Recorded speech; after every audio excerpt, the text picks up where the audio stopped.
Bismillahirrahmanirrahim. Assalamualaikum warahmatullahi wabarakatuh. Perkenalkan, nama saya Arba'in Stambuk A1N1 18100. Saya dari Pendidikan Sejarah Angkatan 2018. Dan di sini saya akan menjelaskan beberapa materi dari mata kuliah saya, yaitu mata kuliah Sejarah Intelektual.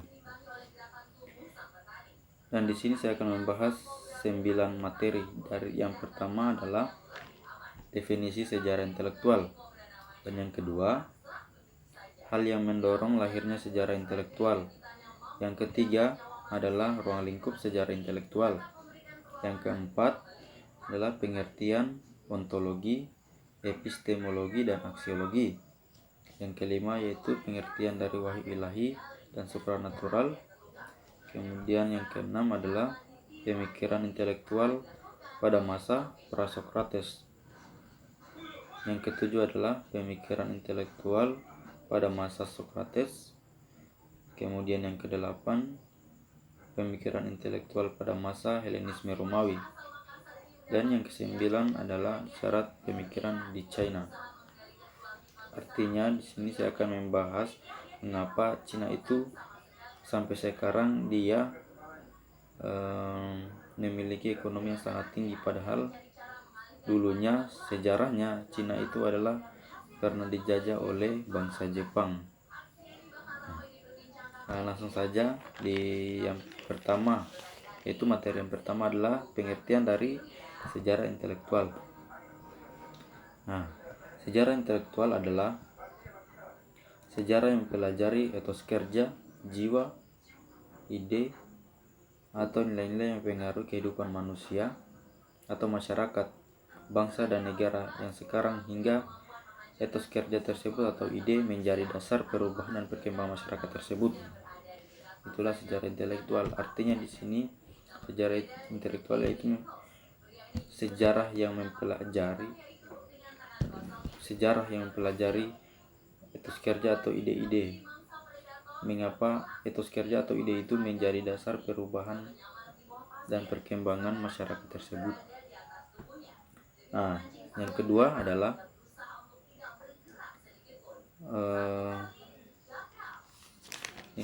adalah hal-hal yang mendorong lahirnya sejarah intelektual. Sejarah intelektual ini kan muncul sebagai jawaban atas pertanyaan, siapakah yang menggerakkan jalannya sejarah, atau siapakah yang mendasari suatu bangsa, siapa yang mendasari itu semua. Dan jawabannya adalah dengan memikirkan kata kunci. Namun kata kunci tersebut ada dalam beberapa bagian, yaitu kata kunci seperti ideologi, etos kerja, ide-ide, dan nilai-nilai yang mempengaruhi manusia atau masyarakat. Jadi dengan adanya pemikiran yang mereka memikirkan bagaimana etos kerja dari suatu tokoh tersebut atau masyarakat tersebut dapat mempengaruhi manusia atau masyarakat tersebut, masyarakat di sekitarnya. Dan yang ketiga adalah ruang lingkup sejarah intelektual. Sejarah intelektual mencakup aktivitas pikiran-pikiran manusia seperti karya filsuf, seniman, penulis, ilmu pengetahuan, serta kesenian. Namun bukan hanya itu saja, melainkan dalam sejarah intelektual ini mereka mencari kembali atau menelaah penyebaran dari ide dari seseorang tokoh pada masyarakat tertentu. Dalam artian mereka mencoba menceritakan kembali siapa yang menghasilkan karya apa dan bagaimana hasil karyanya sehingga menjadi sebuah pengetahuan yang dimiliki oleh masyarakat tersebut. Itulah ruang lingkupnya. Di sini berarti mereka itu mencari, dalam sejarah intelektual itu mereka mencari tokoh-tokoh hasil karya dari seorang tokoh pada masyarakat tertentu. Mereka mencari hasil karyanya, kemudian mereka bertanya mengapa karyanya tersebut bisa menjadi sumber pengetahuan yang dimiliki oleh masyarakat sekitarnya. Kemudian yang keempat adalah pengertian dari ontologi, epistemologi, serta aksiologi. Nah, di sini kita mulai dari ontologi. Ontologi adalah ilmu yang membahas tentang hakikat sesuatu yang ada sehingga sesuatu tersebut dipercaya masyarakat. Artinya di sini ialah dia membahas tentang hakikat sesuatu. Saya mengambil contoh, dia membahas tentang hakikat pendidikan. Hakikat pendidikan yang didirikan oleh pemerintah yang diperuntukkan oleh masyarakat. Jadi di sini seperti ontologi itu adalah dia membahas hakikat apa saja yang ada di dalam pendidikan tersebut, mengapa, apa hakikatnya sehingga pemerintah ini mau mendirikan pendidikan bagi masyarakatnya. Yang kedua adalah epistemologi. Epistemologi adalah ilmu yang membahas tentang ilmu pengetahuan dari sesuatu dalam pendidikan. Artinya di sini adalah dia membahas ilmu pengetahuan dari sesuatu itu seperti teori. Dia membahas teori-teori yang ada di dalam pendidikan. Contohnya seperti yang membahas tujuan pendidikan. Nah, tujuan pendidikan bagi masyarakat itu seperti apa? Nah, itulah teorinya. Dan yang ketiga adalah aksiologi. Nah, di sini aksiologi adalah ilmu yang membahas hakikat nilai yang ditinjau dari kefilsafatan. Nah, saya mengambil contoh di sini yaitu membahas tentang nilai-nilai yang terkandung dalam pendidikan. Nilai apa saja yang terkandung dalam pendidikan tersebut, seperti nilai moral atau nilai sebagainya. Itu yang dibahas. Nah, yang kelima adalah pengertian dari wahyu ilahi atau supranatural dan supranatural. Nah, wahyu ilahi atau penyikapan diri Allah sendiri kepada manusia. Maksud dari penyikapan diri ini ialah dasar penyikapan dalam perjanjian lama. Titik pusat penyikapan Allah dalam perjanjian lama pastinya menyikapkan diri Allah sendiri kepada umatnya, menyikapkan tentang pribadi dan sifat Allah mendahului dan menjelaskan pengungkapan maksud-maksud Allah, tidak menyatakan dirinya dengan gagasan saja, tetapi di dalam dan melalui kejadian-kejadian yang diartikannya dengan perantara para nabinya. Itulah wahyu ilahi. Artinya di sini ialah wahyu ilahi itu dia wahyu yang diturunkan oleh Allah, bagaimana dia menjelaskan bagaimana itu sosok dirinya. Nah, sosok dirinya atau bagaimana dia menyerukan kepada umatnya untuk menyembah kepadanya melalui perantara nabinya. Itulah wahyu ilahi. Dan ini supranatural atau adikordrati.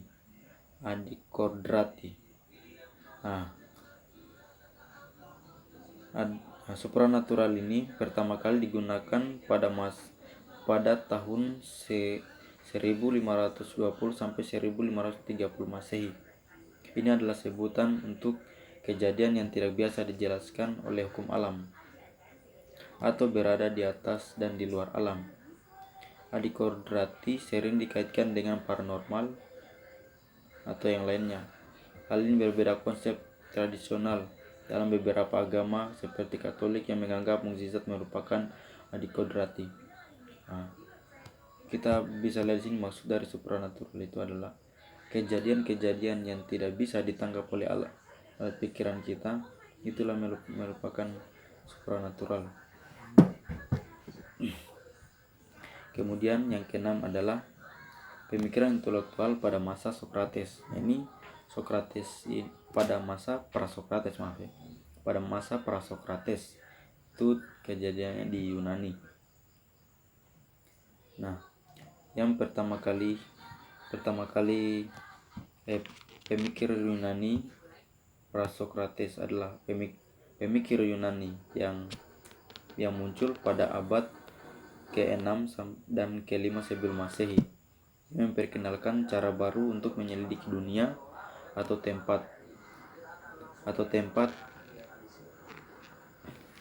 tempat-tempat manusia yang ada, yang mereka kenal dengan zaman dahulu sebagai filsuf dan ilmuwan pertama.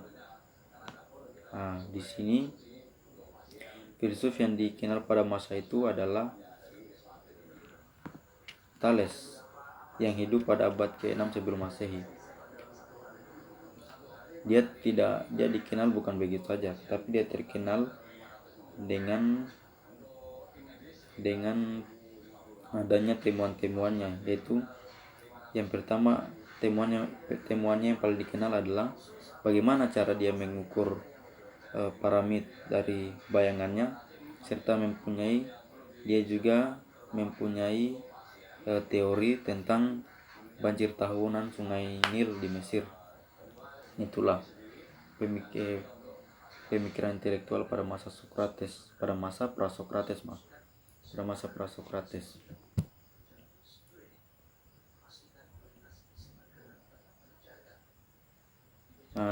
Namun sebelum zaman Prasokrates, pandangan dunia di Yunani kuno itu dibentuk oleh mitologi atau pemilihan pembuka.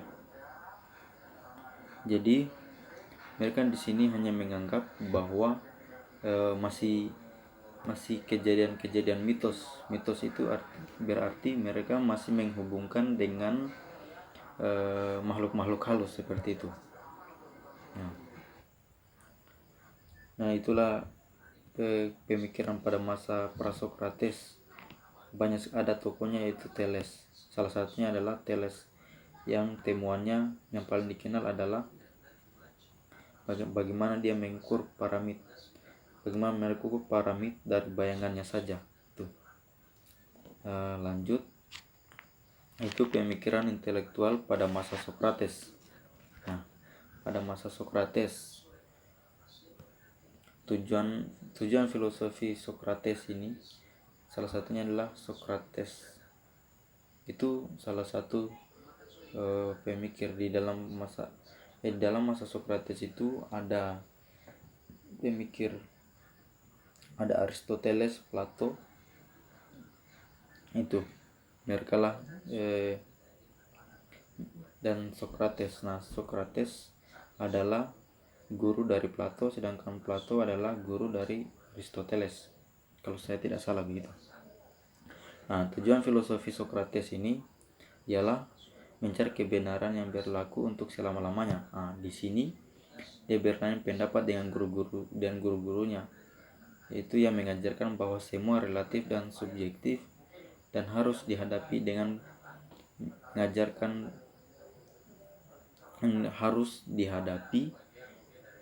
pendirian yang skeptis. Nah, ini di sini Sokrates berpendapat bahwa dalam mencari kebenaran itu ia tidak memikir sendiri, melainkan tiap kali berdua atau dengan orang lain. Dalam hal ini dia mencari suatu kebenaran itu dengan mengajak atau menceritakan kepada orang lain apa yang dia pikirkan. Nah, dan dia meminta pendapat dari orang lain tersebut, sehingga dia bisa menyimpulkan apa yang ingin dia ketahui, seperti itu. Dalam artian di sini dia bisa mengajak diskusi. Nah, dalam artian pada sekarang ini namanya diskusi. Dengan diskusi tersebut dia dapat menarik kesimpulan bahwa apa saja yang ia ingin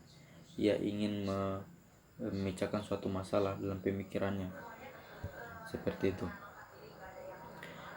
Kemudian pemikiran intelektual pada masa Helenisme Romawi. Nah, dalam pemikiran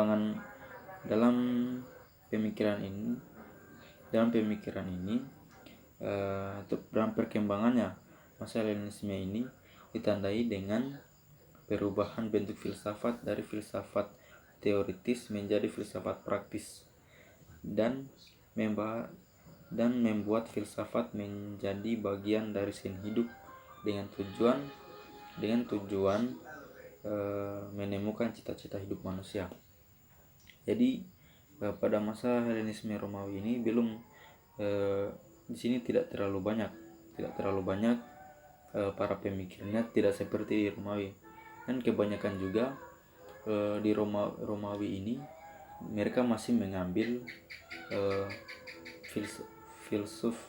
mereka masih mengambil teori-teori dari Yunani, yang dikembangkan di Yunani atau yang dikembangkan oleh orang-orang Yunani. Nah, kemudian yang kedua, yang terakhir itu ini menjadi permasalahan yang masih dipikirkan sampai saat ini. Saya pun bertanya-tanya sebenarnya, mengapa itu di Cina mereka itu kan pernah dijajah. Pernah dijajah, tapi kemudian untuk pada sampai saat ini mereka adalah negara yang paling tinggi pertumbuhan ekonominya itu di Cina. Jadi saya akan membahas sebenarnya di Cina itu yang memimpin mereka adalah Partai Komunis. Nah, Partai Komunis ini memimpin Cina sudah lama sekali, dari sejak didirikannya Republik Rakyat Cina. Namun pemikiran di Cina itu awalnya didasari oleh pemikiran Mao, atau Mao ini adalah seorang pemimpin komunis yang ada di Cina itu pada awalnya. Ini konsep yang dipikirkan oleh Mao adalah konsep tentang pengetahuan dari teori Karl Marx. Nah, menurutnya pengetahuan merupakan lanjutan dari pengalaman alam fisik, dan bahwa pengalaman itu sama dengan keterlibatan. Artinya di sini pengetahuan itu, artinya di sini yang maksudkan ialah pengetahuan itu adalah sebagai lanjutan dari pengalaman-pengalaman yang ia pernah lakukan. Nah, di samping itu mau juga menurut saya akibat memuncaknya sistem ekonomi di Cina itu karena mereka dari awal sudah menerapkan yang namanya 3T, yaitu pencurian, pemborosan, dan birokratisme. Nah, gerakan ini ditunjukkan kepada kader-kader kota yang korup, lebih-lebih yang berkecimpung di Departemen Keuangan dan Ekonomi. Nah, jadi dengan adanya tiga anti ini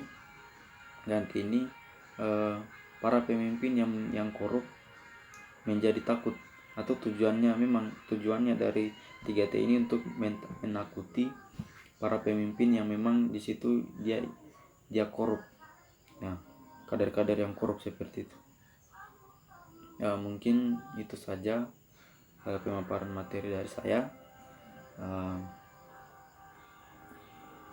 Saya ucapkan banyak terima kasih atas perhatiannya. Ya, itu saya mungkin hanya itu saja ya. Bismillah. Dengan akhir kata saya ucapkan wabillahi taufiq wal hidayah. Wassalamualaikum warahmatullahi wabarakatuh.